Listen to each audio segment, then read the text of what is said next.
મેઘ પ્રકોપ બાદ નીચાણવાળા વિસ્તારોમાં ગાંધીનગરથી આખા રાજ્યમાં એલર્ટ જાહેર કરાયું છે। સંત સરોવરમાં પાણીની આવક બાદ તંત્રએ એલર્ટ આપ્યું છે। ધોળાકુવા, ઇન્દ્રુડા, કુડાસણ, કોબા સહિતના વિસ્તારોમાં તંત્રની ટીમો તૈનાત છે। ફાયર જવાનોએ અસરગ્રસ્ત વિસ્તારોમાં પેટ્રોલિંગ પણ વધાર્યું છે। માઇક દ્વારા એનાઉન્સમેન્ટ કરીને લોકોને સાવચેત કરવામાં આવ્યા છે। નદી કિનારે ન જવા માટે પણ લોકોને સૂચના આપવામાં આવી છે।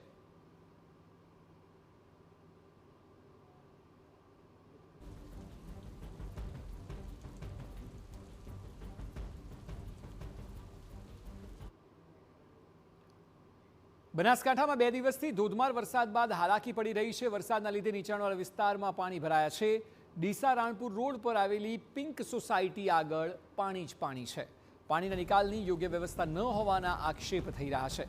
સોસાયટીમાંથી અવરજવર કરવામાં સ્થાનિકોને પણ ભારે મુશ્કેલી પડી રહી છે।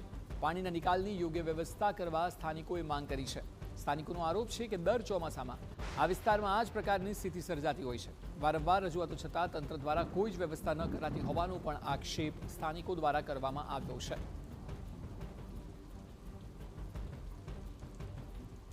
5 વર્ષથી તકલીફ છે, પાણીનો કોઈ નિકાલ આવતો નથી। પાણીનો નિકાલ લાવો, રજૂઆત કરી 4-5 વખત, પણ કોઈ નિકાલ આવતો નથી પાણીનો। સાયકલ વાળા, બાઇક વાળા, ગાડીઓ વાળા ગાડી બી નથી ચાલી શકતી, ખાડામાં જ ડૂબાઈ જાય, સાધન બી બંધ થઈ જાય છે।